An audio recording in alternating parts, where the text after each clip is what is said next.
Okay, तो dear friends, आज हम पढ़ेंगे पांचवा अध्याय सुश्रुत सूत्र स्थान का, जिसका नाम है अग्रोपहरणी अध्याय। अग्रोपहरणी का मतलब क्या होता है, पहले तो ये जानना जरूरी है। अग्रोपहरणी का मतलब होता है कर्म करने से पूर्व। विमर्श में देखिए लिखा है कर्मणाम अग्रे उपहरणम ये साम।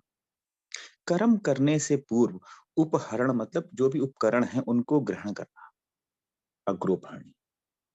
अब कर्म क्या करना है, यहाँ पे कर्म कोई खेती बाड़ी नहीं करनी है। शल्य तंत्र में तीन ही कर्म होते हैं बेटा। अगर हम सुश्रुत पढ़ रहे हैं तो केवल तीन कर्म है, पूर्व कर्म, प्रधान कर्म, पश्चात कर्म। अगर डॉक्टरी में या मॉडर्न साइंस में अगर हम इसकी बात करें तो pre operative, operative and post operative. Okay, तो कर्म करने से पूर्व जो चीज ग्रहण करें हम लोग सब एकत्रित करते हैं। जैसे मान लीजिए हमें सर्जरी करनी है तो किन चीजों की जरूरत पड़ेगी, सारे इंस्ट्रूमेंट की, ओटी की, स्टरलाइजेशन की, ठीक है। फिर अगर टाका लगाना है तो हमें सूचर की जरूरत पड़ेगी, निडल की जरूरत पड़ेगी, ठीक है। कटिंग करनी है तो हमें क्या करना है, सीजर या ब्लेड की जरूरत पड़ेगी, ठीक है। और ऐसे सब तमाम सारे इंस्ट्रूमेंट, अग्निकर्म करना है तो कॉटरी की जरूरत पड़ेगी, ठीक है। तो ऐसे तमाम सारे, एक इंस्ट्रूमेंट नहीं, बहुत सारे इंस्ट्रूमेंट, उन सबको एकत्रित करना जिस अध्याय में बताया था सुश्रुत ने उस समय, तो उसे बोलते हैं अग्रोपहरणी अध्याय। Okay, got it.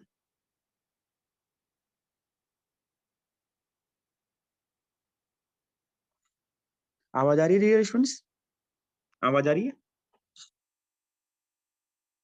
Dear students? Yes sir. Okay, तो अगर ऐसा जिस अध्याय में वर्णन है उसे बोलते हैं अग्रोपहरणी अध्याय।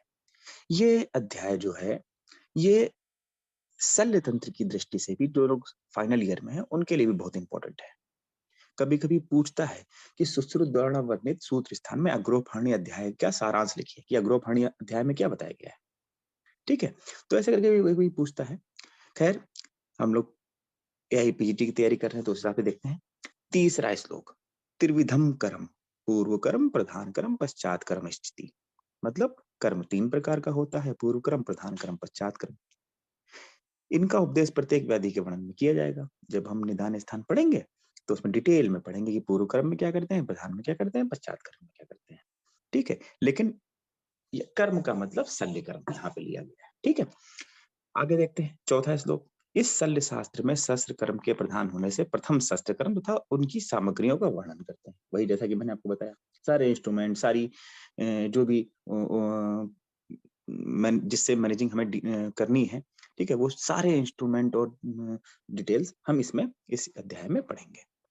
पांचवा श्लोक देखिए, बहुत इंपॉर्टेंट श्लोक है। शस्त्र कर्म 8 प्रकार का होता है।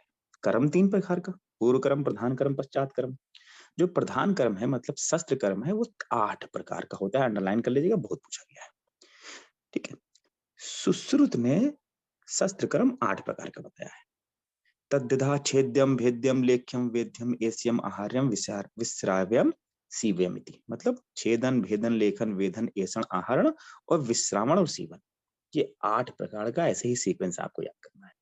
और जो लोग फाइनल ईयर का एग्जाम दे चुके हैं उनको ये पहले से ही याद होगा, क्योंकि ये बिल्कुल टिप ऑफ टंग होता है सब बच्चों के, ठीक है। तो ये बहुत ही इंपॉर्टेंट और बहुत ही सरल क्वेश्चन में से आता है कि शस्त्र कर्म सुश्रुत ने 8 माने हैं। तो अब सवाल उठता है चरक ने कितने माने हैं। तो चरक ने जो लास्ट के सेवेंथ, सॉरी, सिक्स्थ और सेवेंथ नंबर है, तो लास्ट के सेकंड लास्ट और थर्ड लास्ट ये नहीं माने हैं। मतलब एषण, सॉरी, पांचवा और छठा, एषण और आहरण नहीं माना है। पांचवा और छठा जिस सीक्वेंस में हमने याद करेंगे, एषण और आहरण। तो चरक के हैं 6, सुश्रुत के हैं 8। वाग्भट के, वाग्भट के, वाग्भट में 2 वाग्भट, लघु वाग्भट, वृद्ध वाग्भट। मतलब अष्टांग संग्रह के हैं 12 और लघु के हैं 13, मतलब अष्टांग हृदय के हैं 13। तो चरक के 6, सुश्रुत के 8, संग्रह के 12 और हृदय के 13। ये मैं सारा आपको नोट्स में बता दूंगा, डिटेल जब पढ़ाऊंगा तो वहां पर जब नोट्स अभी शेयर करेंगे तो हम आपको बता देंगे। अभी केवल नाम याद कर लीजिए। उसमें मैंने एक टेबल बना के रख रखी है, टेबल में बताया है कौन सा नहीं है, किसकी जगह क्या माना है, तो परेशान मत होइएगा। ठीक है, अभी हम संहिता पढ़ रहे हैं तो संहिता के हिसाब से पढ़ लेते हैं। ठीक है, फिर देखिए नीचे लिखा है अष्टांग हृदय 13, अष्टांग संग्रह 12, वाग भटने उत्पाटन कुट्टन मंथन ग्रहण दहन, ये 5 कर्म अधिक माने। तो ये वाग भट मतलब अष्टांग हृदय की बात कर रहा है। उत्पाटन कुट्टन मंथन ग्रहण दहन, ये 5 कर्म अधिक माने हैं शस्त्र में। ठीक है, आगे देखते हैं। फिर देखिए छठे नंबर श्लोक में ये बता रहे हैं कि उपर्युक्त अष्ट शस्त्र कर्मों में से किसी एक कर्म करने वाले इच्छा करने वाला जो वैद्य है, ये इतनी सामग्रियां इकट्ठा करेगा। क्या? यंत्र, शस्त्र, छार, अग्नि, सलाका, श्रृंग, जो, कलाबू, ठीक है, जाम्बोष्ट, पिचु, प्रोथ, सूत्र, मतलब सारी सामग्रियां, क्योंकि उसको सर्जरी करनी है ना, तो वो सब करेगा। लौह निर्मित पात्र लेगा। तो पात्र कैसा ले रहे हैं ये अंडरलाइन कर लीजिए।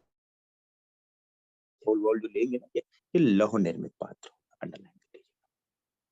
ठीक है, 7वें श्लोक में देखिए बहुत इंपॉर्टेंट है। क्या कह रहा है कि हिंदी पढ़िए पहले। फिर श्रेष्ठ तिथि कर्ण मुहूर्त नक्षत्र के दिन दही चावल अन्नपान रत्नादि से ग्रहण, अग्नि ब्राह्मण वैद्यों का पूजन करके बलि मंगल सब कर लो, हल्का भोजन किए हुए। हल्का भोजन किए हुए अंडरलाइन कर लीजिए। हल्का भोजन किए हुए मतलब शस्त्र कर्म से पूर्व क्या कह रहे हैं ये? लघु भुक्तवंतम। श्लोक में देखिए दूसरी लाइन में आया है, 7वें श्लोक की दूसरी लाइन में, लघु भुक्तवंतम मतलब हल्का हल्का भोजन करना है। और रोगी को पूर्वाभिमुख बैठाना है। अब कंफ्यूज हो जाता है बच्चा कि इतनी दिशाएं हो गई, रोगी पूर्व अभिमुख क्यों करके बैठा है, मतलब पूर्व की तरफ मुंह करके क्यों बैठा है? कोई बताएगा इसका आंसर? ये कह रहे हैं रोगी को पूर्वाभिमुख बैठा दो। क्यों बैठा दो भाई? पश्चिम अभिमुख बैठा दो, दक्षिण अभिमुख बैठा दो, उत्तर अभिमुख बैठा दो, रोगी को पूर्वाभिमुख कोई बताएगा? चलो अच्छा हम बताते हैं। रोगी को पूर्वाभिमुख का मतलब ये था, पहले बेटा कोई लाइट सोर्स नहीं था। प्राचीन काल में कोई लाइट सोर्स नहीं था। दिन में सूर्य निकलता था तो सूर्य की रोशनी से ही सब काम होते थे। सूर्य जब अस्त हो जाता था तो कोई काम नहीं होते थे। ठीक है, अब तो लाइट सोर्स आ गई, चाहे दिन में सर्जरी करो, चाहे रात में करो, चाहे 12 बजे करो, चाहे 2 बजे करो, तब सूर्य की रोशनी से ही सर्जरियां होती थी।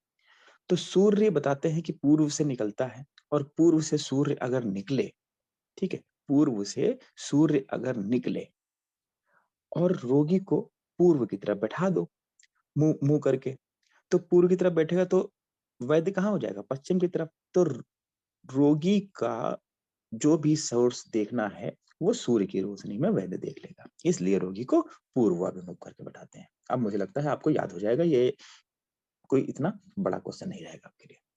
पश्चिम दिशा में मुख किया हुआ वैद्य होगा। अब जाहिर सी बात है, जब पूरब में रोगी होगा तो वैद्य कहाँ होगा? पश्चिम में होगा। दोनों पॉइंट याद हो गए आपको। फिर पाक स्थानों में देखिए, लास्ट में नीचे लिखे, पूई के संपूर्ण निकालने तक लोमों की दिशा में शस्त्र को चलाएं। जाहिर सी बात है, लोम की दिशा में ही शस्त्र चलेगा। पाकिस्तानों के महान होने पर भी 2 अंगुल या 3 अंगुल तक का लंबा वर्ण बनाना चाहिए। तो वर्ण जो बना रहे हैं कितना लंबा बना रहे हैं? 2 अंगुल या 3 अंगुल। ठीक है, तो ये 7वां श्लोक है। मतलब शस्त्र पद जो बना रहे हैं ये 2 अंगुल या 3 अंगुल। इसको अंडरलाइन कर लीजिए, ये बहुत पूछता है। ठीक है, इस पे छोटी सी स्टोरी हम सुना देते हैं बेटा आपको। अभी जहाँ पे जिस हॉस्पिटल में हम, जो गवर्नमेंट हॉस्पिटल है, जो भी डिस्पेंसरी हमारी है, उसमें एक पेशेंट आ गया, उसके गले में मछली का कांटा अटक गया बेटा।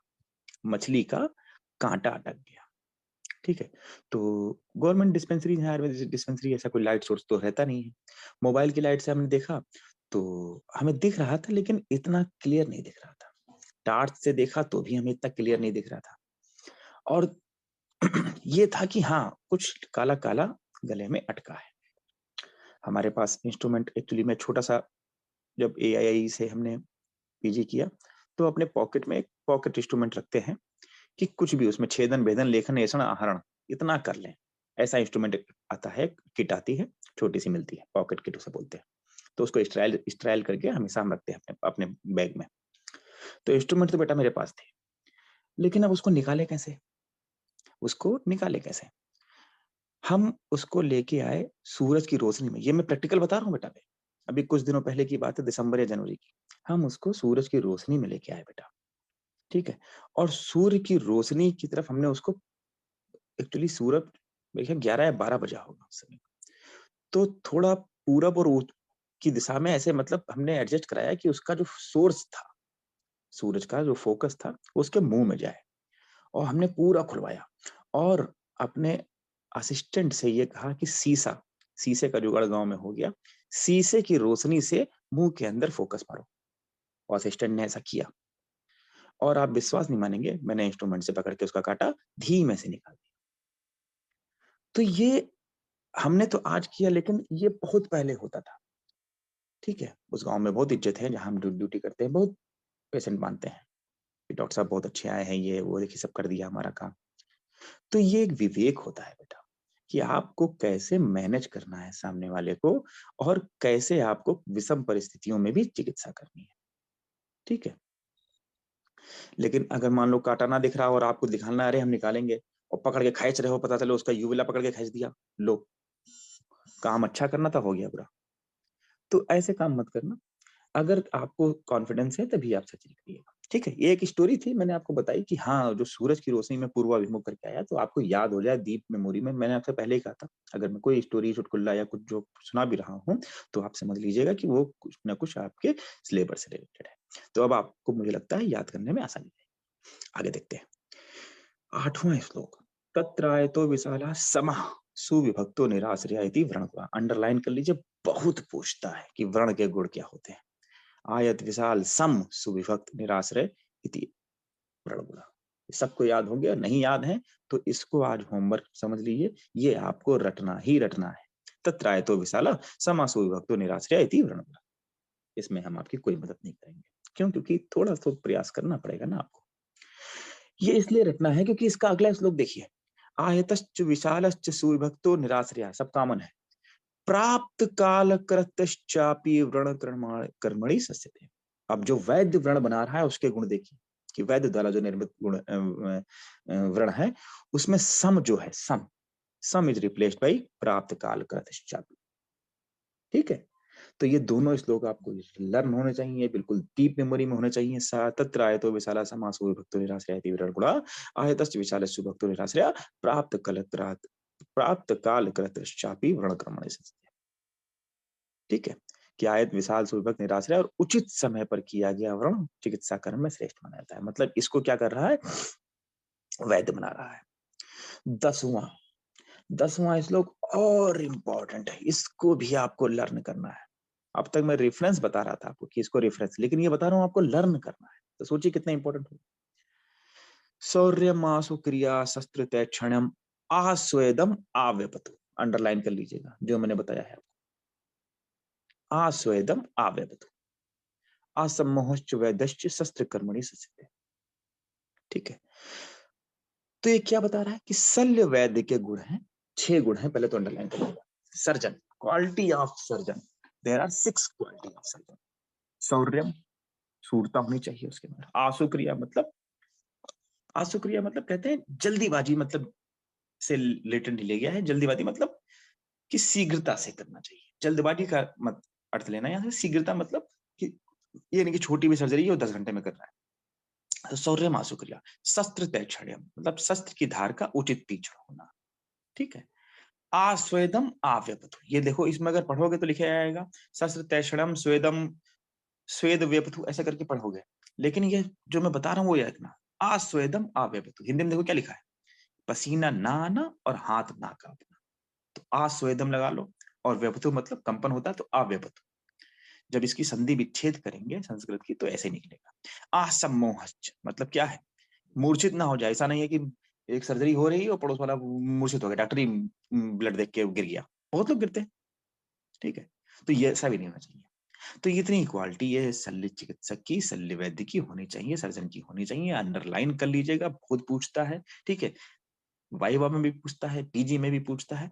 आस्वेदम आव्यपत, हिंदी में मत याद करिएगा कि पसीना नहीं आता है, हाथ ना कांपता है, ये मत याद करिएगा। आस्वेदम आव्यपत अंडरलाइन करिएगा।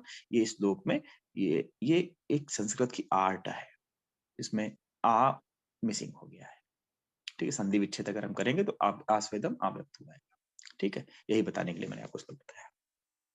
तो 10वां श्लोक यही कहता है।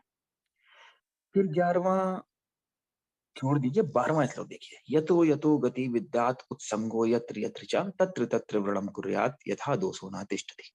कि जिस जिस स्थान पर दोष यानी पूरी की गति और उभार प्रतीत हो रहा, उस इस स्थान पर व्रण, शस्त्र से मतलब व्रण का चीरा करना चाहिए, और पूर्व को गंभीर धातुओं में ना रहे उसको निकालना चाहिए।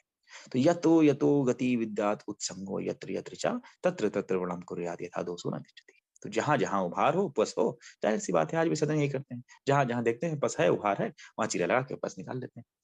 इसका रेफरेंस इंपॉर्टेंट है, अंडरलाइन करिएगा कि किस अध्याय का लिया गया है, अग्रोभरणी अध्याय का लिया गया। फिर देखिए बता रहे हैं कि भ्रू गंड स्थल शंख प्रदेश, 13वां श्लोक की हिंदी, ललाट आंख का पलक मतलब अच्छी अच्छी पुट, ठीक है, आंख के पलक, ओष्ठ दंत वेष्ट कच्छा कुच्छी वंशड़, इन स्थानों में तिर्यक छेदन करना चाहिए, इन स्थानों में तिर्यक छेदन करना चाहिए।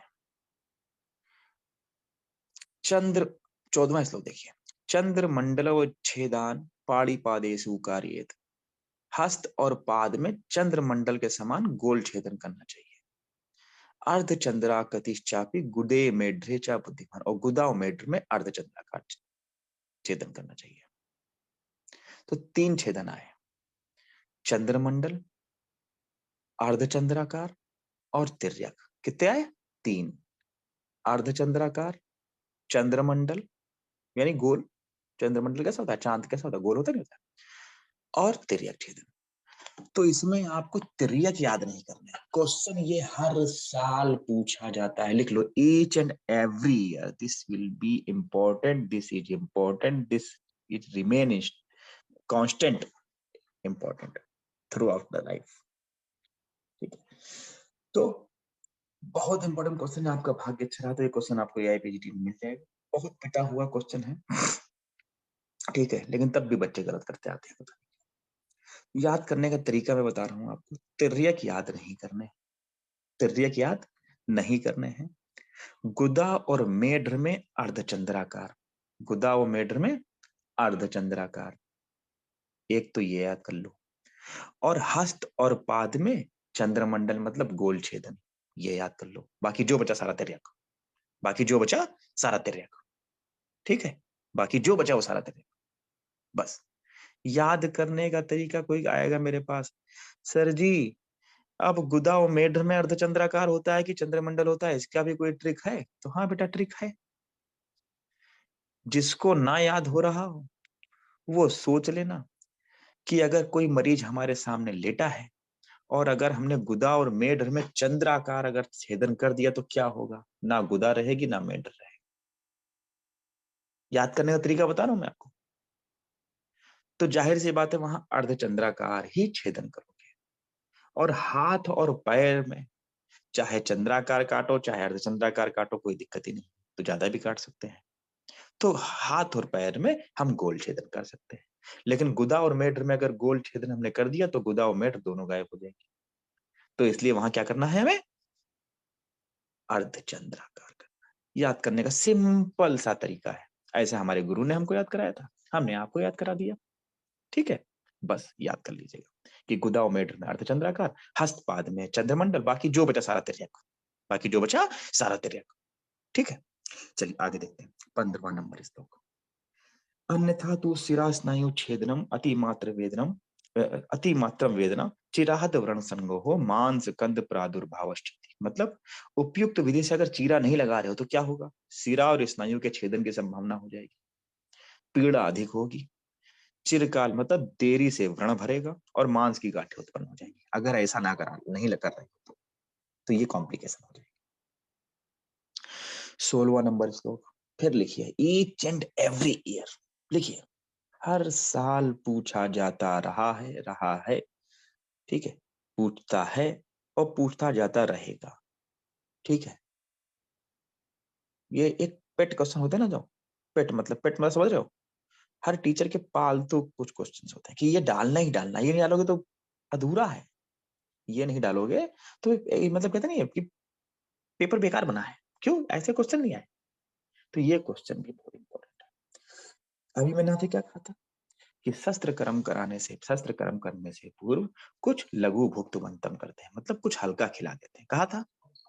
लघु भुक्तवंतम कहा था मैंने। लेकिन कुछ बीमारी ऐसी हैं जिनमें शस्त्र कर्म करने से पूर्व कुछ भी नहीं खिलाना है, कुछ भी नहीं खिलाना है। कितनी बीमारी है वो? 6, अंडरलाइन करिए 6। There are 6 disease which is carried out via NPO, nil पर ओनली। ठीक है, तो ये अंडरलाइन कर लीजिए। कौन कौन सी डिजीज है?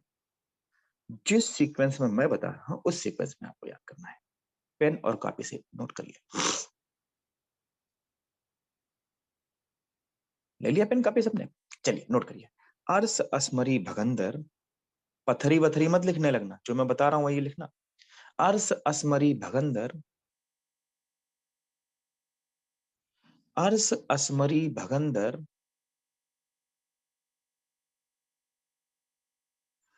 मूल गर्भ, मुख रोग, उदर रोग। अर्स असमरी भगंदर, मूल गर्भ, मुख रोग, उदर रोग।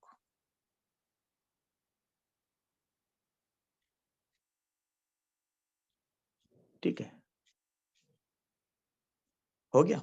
अर्स असमरी भगंदर, मूल गर्भ, मुख रोग, उदर रोग। ठीक है, इसी सीक्वेंस में आपको याद करना है। इन 6 रोगों से पूर्व मरीज को सर्जरी जब करते हैं तो कुछ नहीं खिलाते हैं। उसका रीजन है, सुन लो। अगर अर्स और भगंदर से पूर्व कुछ खिला देंगे तो जब सर्जरी करेंगे तो वो निकल आएगा उस पोटी के रास्ते, तो नहीं खिलाते हैं। ऐसा मैं नहीं कह रहा हूँ, सुश्रुत कह रहे थे। आप तो सर्जरी कुछ भी करो तो नहीं खिलाते हैं, लेकिन सुश्रुत का जो लॉजिक है सुन लो पहले। अर्स और भगंदर में क्यों नहीं खिलाते हैं? असमरी में क्यों नहीं खिलाते हैं? क्योंकि असमरी में तो पहले ही है क्रियायाम ध्रुव मित्रु अक्रियायाम संचय। ठीक है, अक्रियायाम ध्रुव मित्रु, सॉरी, अक्रियायाम ध्रुव मित्रु क्रियायाम संचय। तो कुछ खिलाओगे तो जाहिर सी बात है कुछ पिलाना भी पड़ेगा, तो वो दिक्कत करेगी। ठीक है, तो अर्स असमरी भगंदर हो गया। मुख रोग, अगर मुख को खिलाओगे तो उस चीज को क्लीन करना पड़ेगा, और मुख की सर्जरी करने जा रहे हैं तो दिक्कत हो जाएगा। मूढ़ गर्भ के समय क्यों नहीं खिलाते हैं? मूढ़ गर्भ जब पढ़ाएंगे तो उसमें लिखेगा, उसमें बताएगा कि मूढ़ गर्भ के समय स्त्री का एक पैर इस लोग में और एक यम लोग में होता है, तो उस समय आदमी को खिलाएंगे थोड़ी ना, वो तो इमरजेंसी कंडीशन हो गई। और उदर रोग की भी कंडीशन यही है, उदर रोग से पहले भी किसी को कुछ नहीं खिलाना है, क्योंकि अगर कुछ खिलाएंगे और इधर उधर रोग की चिकित्सा कर रहे हैं तो फिर वो कहाँ जाएगा? इंटेस्टाइन में रहेगा। तो ये लॉजिक थी कि इन सर्जरियों से कुछ कुछ भी नहीं खिलाना है। ठीक है, अब देखिए 17वां श्लोक, इसमें हिंदी देखते हैं।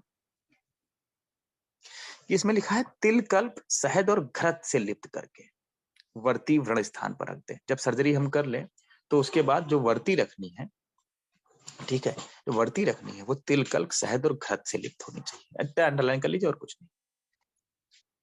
और उसके बाद धूपन कर्म करना है और रक्षोक मंत्रों से व्रण की रक्षा करनी है। धूपन कर्म किससे करना है? 18वां नंबर देखिए। गुग्गुल, अगर, राल, वचा, श्वेत, सरसप, ये सब लवण, ठीक है, ये सब है इसमें। लेकिन इसमें तगर नहीं, अंडरलाइन कर लीजिए, यही क्वेश्चन पूछता गया है, 3-4 बार आया है ना, ये वाले तो पूछते ही थे कि सुश्रुत द्वारा कहे गए धूपन कर्मों में, धूपन यंत्र में या धूपन द्रव्य में कौन सा द्रव्य नहीं है? गुग्गलू, अगरू, सर्जरस, वचा, गौर, सरसप, चूर्ण, लवण, तगर। लोग सोचेंगे सब कुछ तो यार, सब तो गुल्लू अगर तगर वगर से तो करते ही हैं, लवण नहीं होगा। अंडरलाइन कर लीजिएगा, लवण है, तगर नहीं है, अंडरलाइन कर लीजिएगा, यही क्वेश्चन पूछता है। जो पूछता है मैंने आपको ला के सीधे रख दिया, तगर नहीं है, अंडरलाइन कर लीजिए। ठीक है, अंडरलाइन कर लीजिए, हो गया। अब देखिए, मैंने आपको अभी एक सीक्वेंस याद कराया था, अर्स असमरी भगंदर, मुख रोग, मूड गर्भ, उदर रोग, याद कराया था कि ये 6 डिजीज ऐसी हैं जिनमें बगैर कुछ खाए ही हमें शस्त्र कर्म करना है। लेकिन इसमें लास्ट की 2 डिजीज, अर्स असमरी भगंदर, मुख रोग, इतना याद रखिए। मूड गर्भ और उदर रोग ये हटा दीजिए, मूड गर्भ और उदर रोग ये हटा दीजिए। ये जो 4 डिजीज बची, इनमें खाली पेट अग्निकर्मा करना है। हालांकि ये 11वें अध्याय का है, ठीक है, जब मैं वहां पढ़ाऊंगा तो बता दूंगा मैं आपको 11वें अध्याय में। लेकिन अभी भी याद कर लीजिए कि 4 डिजीज ऐसी होती है जिनमें अग्निकर्म कर नहीं करते हैं, अग्निकर्म भी नहीं करते हैं, सॉरी, अग्निकर्म करने से कुछ कुछ नहीं खिलाते हैं, खाली पेट अग्निकर्म करते हैं। सॉरी, खाली पेट अग्निकर्म करती है, ये अंडरलाइन करिए। ठीक है, 4 डी जैसी। अब श्लोक नंबर 20 से लेकर 32 तक, 20 टू 32, ये एक श्लोक है, हमें पूरा याद है क्योंकि हम अय्या में शल्य से पीजी किए हैं, और जो भी वहां से शल्य से पीजी करता है वो इसको ये श्लोक याद हो जाता है ऑटोमेटिक। क्यों? क्योंकि सुश्रुत जी की मूर्ति है वहां पे स्थापित है। सुश्रुत जी की मूर्ति के सामने हर स्कॉलर, हर टीचर, ठीक है, ये श्लोक को पढ़ता है पर डे। जैसे आप हनुमान चालीसा पढ़ते हैं, दुर्गा चालीसा पढ़ते हैं, शनि चालीसा पढ़ते हैं, ऐसे इस 20 से लेकर 32 तक का पूरा श्लोक पढ़ते हैं। कृत्यानां प्रतिघातार्थम तथा रक्षो भयस्य च रक्षा करम करिष्यामि ब्रह्मा तदनुमन्यताम् नागा पिशाच गंधर्वा पितरो यच्च राक्षसा अभिद्रवन्ति ये त्वां ब्रह्मा ददगन्तु तान् सदा पृथ्वीव्याम अंतरिक्षे च ये चरन्ति निशाचरा दिक्षु वास्तु निवासश्च पान्तु त्वां ते नमस्कृता। हमें पूरा याद, अभी हम आपको पूरा सुना देंगे। ठीक है, पांतु त्वाम मुनियो ब्रह्मा दिव्या राजर्षि तथा। केवल श्लोक पढ़ना ही नहीं, श्लोक को हमने उस, कहते हैं लिरिक्स में हमने याद किया है। हमने नहीं, वहां पे हर टीचर और हर जो शल्य का स्टूडेंट होगा उसको याद होगा ये। क्यों? उसका रीजन है, हिंदी पढ़िए। हिंदी में क्या कह रहे हैं? कृत्याओं और राक्षसों के भय को दूर करने के लिए रक्षा कर्म करूंगा, रक्षा कर्म करूंगा। तो ये मरीज, मैं भी आपसे कहता हूं, ये मैं जब भी पढ़ाता हूँ अपने स्टूडेंट्स को, अपने कलीग को, और मेरी मेरी भी छोटी मोटी जो ओटी हमने बना रखी है उसमें हम अपने सबको ये बताते हैं कि जहां पर ही हम ओटी करें या कुछ भी मरीज का ऑपरेट करने, या छोटा सा भी इवन अग्निकर्मा ही क्यों ना करने जा रहे हो, ये श्लोक पढ़ के जाइए आप, आपको श्योर एंड श्योर सफलता मिलेगी। क्यों? क्योंकि इस श्लोक में सारे देवताएं, सारे जो भी प्राण रक्षक देवी देवता है, सारे आ जाते हैं। ठीक है, क्यों? देखिए, पांतु त्वाम मुनियो ब्रह्मा दिव्या राजर्षि तथा पर्वताश्चैव नदश्च सर्वा सर्वे च सागरा। अब देखिए यहां से, अग्नि रक्षतु ते जीवाम प्राणान वायुस्तथैव च, मतलब अग्नि रक्षा करेगी जीवा की, प्राण की वायु।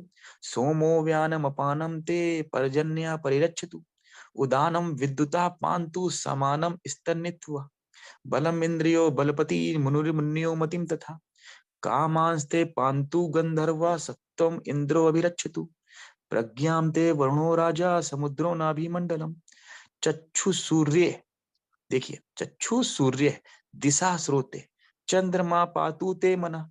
देखिए आ गया श्लोक में, चक्षु की रक्षा, आंख की रक्षा सूर्य, दिशा स्रोत, दिशा किसकी रक्षा करेंगे? स्रोत की। चंद्रमा मन की, वैसे भी मन का राजा चंद्रमा कहते हैं। नक्षत्राणि सदा रूपम छाया पांतु निशासत्तु रेतस्तत्वाप्यान्त्यापो रोमण्या औषधियस्तथा आकाशम खानिते पातु देहम तव वसुंधरा। अब देखिए, वैश्वानरः शिरः पातु विष्णुस्तत्तु पराक्रमा पौरुषम पुरुष श्रेष्ठो ब्रह्मा आत्मनम ध्रुवो भ्रुवो एता देहे विशेषेण तव नित्वा ही देवता एतस्तत्वाम सरतम पांतु दीर्घम आयुर्बापुनि स्वस्ति ते भगवान ब्रह्मा स्वस्ति देवश्च कुर्वताम स्वस्ति ते चंद्र सूर्यो च स्वस्ति नारद पर्वतो स्वस्ति अग्निश्च च वायु स्वस्ति देव सहेन्द्र पिता महाकृता रक्षा स्वस्थ आयुर्वर्धतातु इत्यस्ते प्रशम्यांतु सदा बहुगत विद्यता। कुछ बच्चे सोच रहे होंगे सर क्या आज श्लोक पढ़ने लगे हैं, सुबह सुबह पंडित बन गए। बेटा ये श्लोक अगर आप याद कर सको तो सबसे बेस्ट है। क्या पता भगवान करे आप सबका एआई में सिलेक्शन हो जाए, और जो लोग सल्ले से इच्छुक हैं वो सल्ले से करे तो उनको ऑटोमेटिक याद। ठीक है, और मैं तो ये आशा करता हूं कि आप लोग इसलिए याद करिए, इस श्लोक को कुछ भी सर्जरी करने से जाइए पहले आप जैसे भगवान के सामने हाथ जोड़ के जाते हैं, जब सर्जरी करने जाइए तो इसके हाथ जोड़ के जाइए, इस श्लोक को पढ़ के जाइए, देखिए आपकी सर्जरी कितनी बढ़िया होती है। ये प्रैक्टिकल बता रहा हूँ बेटा। ठीक है, और जो लोग हंसी मजाक टाल रहे हैं उनके लिए तो भगवान भी कुछ नहीं है। ठीक है, ये प्रैक्टिकल बता रहा हूँ। वेरी वेरी कॉम्प्लिकेटेड केस इस सर्जरी से देखा है हमने। केवल इस मंत्र से पढ़ के जाइए, बहुत बढ़िया इजीली हो जाते हैं। ठीक है, आगे देखते हैं अब क्वेश्चन क्या बनता है। इसमें देखिए क्वेश्चन बनता है, हर एक देवता के ऊपर एक अंग आया है। देखिए देखिए कि हिंदी में देखिए पहली लाइन, अग्नि तेरी जीवा की रक्षा करे, अग्नि तेरी जीवा की रक्षा करे। और श्लोक में देखिए क्या आया था, ये देखिए, अग्नि रक्षतु ते जीवाम प्राणान वायुस्तथैव च। आया था, अग्नि रक्षतु ते जीवाम, मतलब अग्नि किसकी रक्षा कर रही है? उसके जीवा की रक्षा कर रही है। वायु प्राणों की, सोम व्यान वायु की, पर्जन्य मतलब वृष्टि समान मेघ अपनी अपान वायु की रक्षा करते हैं। बिजली उदान वायु की, मेघ समान वायु की, बलपति इंद्र बल की, ठीक है, मनु ग्रीवा की, बुद्धि की रक्षा करते हैं। गंधर्व तेरी कामनाओं की, ठीक है। तो इसमें सारे देवता देखो, सूर्य नेत्रों की, दिशा कर्णों की, चंद्रमा मन की, ठीक है। तो ये सब आया है।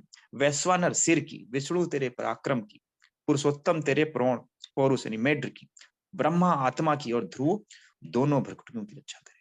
तो हर एक देवता एक एक अंग के बारे में बताया गया है, किसकी रक्षा करेंगे। और ये क्वेश्चन पूछ लिया जाता है बेटा। इसमें कुछ इंपॉर्टेंट जैसे सूर्य याद कर लीजिए, दिशा याद कर लीजिए, जितनी वायु है देखिए ना, अग्नि जीवा की याद कर लीजिए, वायु याद कर लीजिए, सोम याद कर लीजिएगा, ठीक है। और उसके बाद सूर्य याद कर लीजिएगा, चंद्रमा याद कर लीजिएगा, ठीक है। जल तेरे वीर को बढ़ावे लिखा है ना। तो ये कुछ है, वो याद कर लीजिएगा, और इतना नहीं है, इतना याद कर लीजिएगा। ओके, आगे देखते हैं 33 नंबर श्लोक। 33 नंबर श्लोक, एते वेदात आत्म के मंत्र कृत्या व्याधि विनाशने, अंडरलाइन कर लीजिए, कृत्या व्याधि विनाशने। ये जो श्लोक हमने पढ़ा है, मंत्र पढ़ा है, क्या था? कृत्य और व्याधि का नाश करने वाले इस इन वेद संबंधी मंत्रों द्वारा मुझसे रक्षित तू दीर्घायु को प्राप्त हो, ऐसा वैद्य कह रहा है अपने, किसके लिए? पेशेंट के लिए, रोगी के लिए, कि कृत्य और व्याधि को नाश करता है। तो ये जो श्लोक जो हमने पढ़ाया है, जो मंत्र आपको पढ़ाया है, ठीक है, जैसे आप अगर भगवान को मानते हैं और अच्छे शल्य चिकित्सक बनना चाहते हैं, तो इस श्लोक को जैसे आप हनुमान चालीसा पढ़ते हैं, शंकर चालीसा पढ़ते हैं, शिव चालीसा पढ़ते हैं, ऐसे ये ज्यादा नहीं, रोज पढ़ेंगे याद हो जाएगा। हमने याद कर लिया तो आप भी याद कर सकते हैं, ऐसा मेरा मानना है, ठीक है। जितने सीसी का ब्रेन मेरे पास है, उतने सीसी का ब्रेन आपके पास है, और किसी और ने अगर याद किया होगा तो उतने सीसी का ब्रेन उसके पास भी रहा। बस थोड़ा मन लगाने की जरूरत है। कभी आपने हनुमान चालीसा याद की? हनुमान चालीसा लेके सुबह शाम तक बैठे, या दुर्गा चालीसा लेके सुबह सुबह से शाम तक बैठे? नहीं बैठे होंगे, I am damn sure about it. लेकिन आपको याद होगी, कंठस्थ होगी, क्यों? क्योंकि आपने करत करत अभ्यास, पर डे आप, और केवल एक ही बार पढ़ते होंगे, पर डे सुबह सुबह पढ़ते होंगे, और याद हो जाती होगी। ऐसे ही इस श्लोक को पर डे सुबह सुबह एक बार पढ़िए, देखिए याद कैसे नहीं होती, कन्फर्म याद हो जाएगी। हमको भी ऐसे लोग कह रहे थे कैसे याद होगी सर, कैसे आपने कर लिया? यार एक महीना जो चीज को बार बार पढ़ोगे याद नहीं होगी, याद हो जाएगी, ठीक है। हमारे यहाँ बहुत लोग थे जिनको नहीं याद थी, उनका इंटरेस्ट नहीं था। लेकिन हम जब भी होती थी तो पंडित जी जो आते हैं वहां पे ऑल इंडिया में, वो हमको, डॉक्टर साहब को, हमको सबसे आगे बुलाते थे, डॉक्टर साहब आप पढ़िए, क्योंकि हम थोड़ा सुर में भी गाते थे, ठीक है। तो अपना इंटरेस्ट के ऊपर है, थोड़ा भगवान को ही हम ज्यादा मानते हैं, तो हमने और जल्दी याद हो गया हमको। जिस चीज में मन लगाएंगे आपको याद हो जाएगी। ओके, तो ये याद कर लीजिए, ये मंत्र क्या करता है? कृत्या और व्याधि को नष्ट करता है। आगे देखते हैं 34 नंबर श्लोक क्या कह रहा है, कि इसके पश्चात उक्त मंत्रों से रक्षित किए गए रोगी को उस स्थान पर ले जाएं जहां व्रणितोपासनी अध्याय में कहा गया है। तो आतुरगार का वर्णन किया गया है इसमें, जब व्रण में हम पढ़ाएंगे तो आपको बता देंगे, ठीक है। फिर सब मरीज वरीज हो गया, सब कुछ हो गया, सब पट्टी उट्टी, अब पट्टी खोलनी कब है? पट्टी तो तीसरे दिन व्रण की पट्टी खोलनी है, तीसरे दिन व्रण की पट्टी खोलनी है, ठीक है। और अगर देखा जाए तो दूसरे दिन भी खोल सकते हैं, कंडीशन क्या होगी वो आगे बताता हूँ। तो पट्टी खोलने वाला जो कंसेप्ट है, वैसे तीसरे दिन ही पट्टी खोलनी है, थर्ड डे पट्टी खोलनी है, जो बैंडेजिंग हमने कर रखी है, ठीक है। लेकिन कब दूसरे दिन खोलनी है उसका कंडीशन देखो, 36 नंबर इसको, दूसरे दिन व्रण की अगर पट्टी हम खोल देंगे तो क्या होगा? गांठे पड़कर देरी से रोहण होगा, मतलब चिराद रोहण होगा। चिराद रोहण मतलब व्रण का जो होगा वो भरेगा नहीं, और तीव्र वेदना होगी, तीव्र रुझा होगी, और वेदनाएं अधिक होगी। तीसरे दिन पट्टी अगर नहीं खोलेंगे, दूसरे दिन ही खोल लेंगे, ठीक है। अब ये सब हो गया। 39 नंबर श्लोक देखिए, हिंदी उसकी, इस कारण भीतर और बाहर से भली प्रकार शुद्ध हुए व्रण का रोपण करना चाहिए। रोपण के बाद जब तक उस स्थान में पूर्ण आरोग्यता ना दिखाई दे, मतलब जब तक पूर्ण रूप से मरीज बिल्कुल सही ना हो जाए, पूरा घाव भर ना जाए, तब तक क्या नहीं करना चाहिए? अंडरलाइन कर लीजिए, अजीर्ण नहीं करना चाहिए। मतलब ये नहीं कि खाते रहो, अरे जो मिल गया वो खाओ। व्यायाम नहीं करना चाहिए, स्त्री संभोग नहीं करना चाहिए, हर्ष, ज्यादा हंसो भी मत, ज्यादा क्रोध भी मत करो, और भय भी नहीं करना चाहिए, इनका वर्जन करना चाहिए, अंडरलाइन कर लीजिए। और मेरा मानना है इनका जो ये बताया है ना, इनका सेवन तो वैसे भी अकाल में नहीं करना चाहिए जब आप रोगी कंडीशन में हो। ठीक है, फिर आगे शुद्ध वर्ण के लक्षण लिखे हैं, ये हम आपको वहीं पढ़ा देंगे, सूत्र स्थान 23 में, यहाँ पे मत पढ़िए।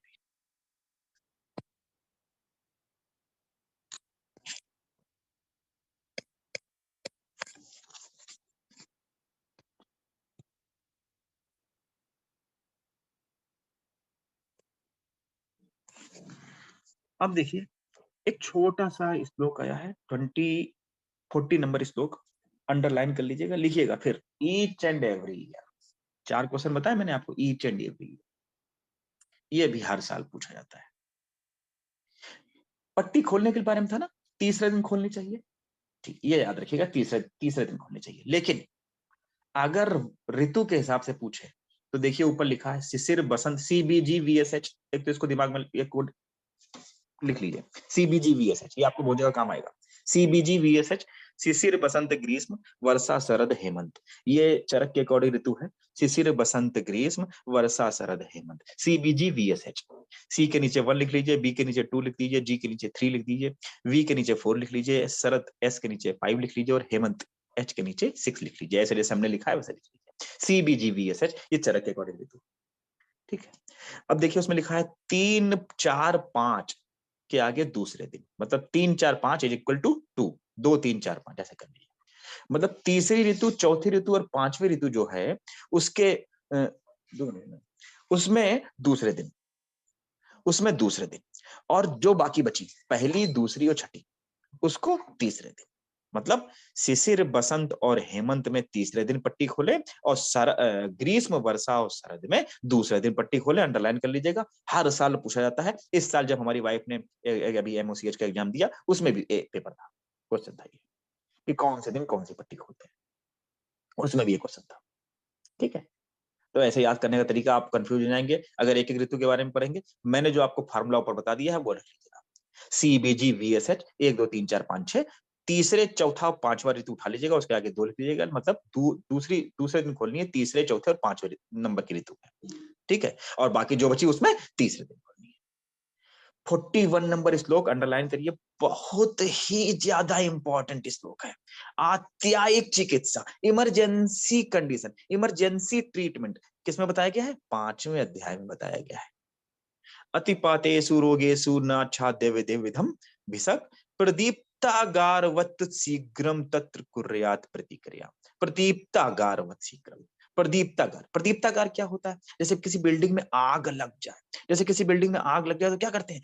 सब कुछ छोड़कर सॉरी, सब कुछ छोड़कर उस आग को बुझाते हैं, सब कुछ छोड़ देंगे और उस आग को बुझाएंगे।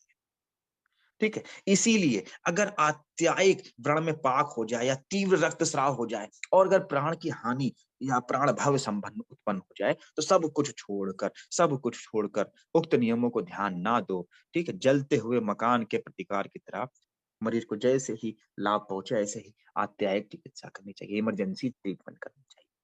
ठीक है, तो आत्यायिक चिकित्सा मतलब इमरजेंसी ट्रीटमेंट के बारे में सुश्रुत ने सूत्र स्थान के 5वें चैप्टर में बताया है। ठीक है, अतिपातेषु रोगेषु नाच्छाद्य विधिम भिषक प्रदीप्तागारवत् शीघ्र। उपमा कैसी दी है इन्होंने? प्रदीप्तागारवत्, जलते हुए मकान की तरह।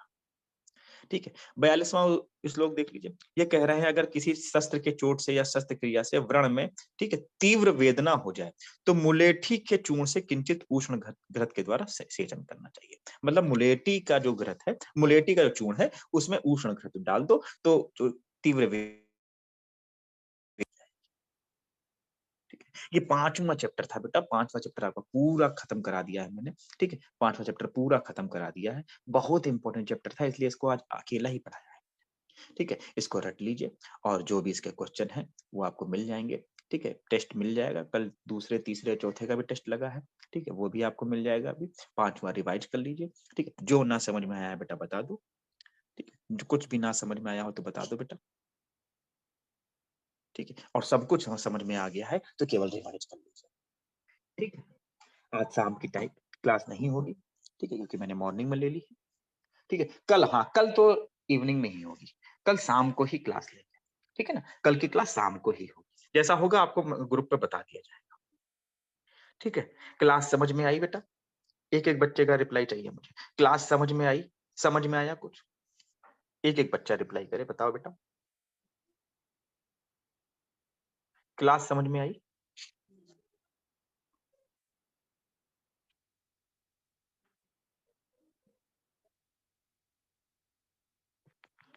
ऐसा तो नहीं लग रहा है कि सर बेकार पढ़ा रहे हैं, ऐसा तो किसी को नहीं लग रहा है। देखिए, बता दीजिए, कुछ सुधार की तो जरूरत नहीं है, क्योंकि मैं ऐसे ही पढ़ाते आया हूँ, मैं ऐसे ही पढ़ाते आया हूँ। जिस कोचिंग में हम पहले पढ़ा रहे थे, वहाँ भी बहुत बच्चे सेलेक्ट हुए हैं, ठीक है? समझ में आया? तो अब आपको इसका रिवाइज करना है, ठीक है? इसको रिवाइज करिए, ठीक है? इसको रिवाइज करिए और जो ना समझ में आए नेक्स्ट क्लास में पूछिएगा और इसी के साथ अब हम आपसे कल मुलाकात करते हैं। ठीक है dear students, okay dear students.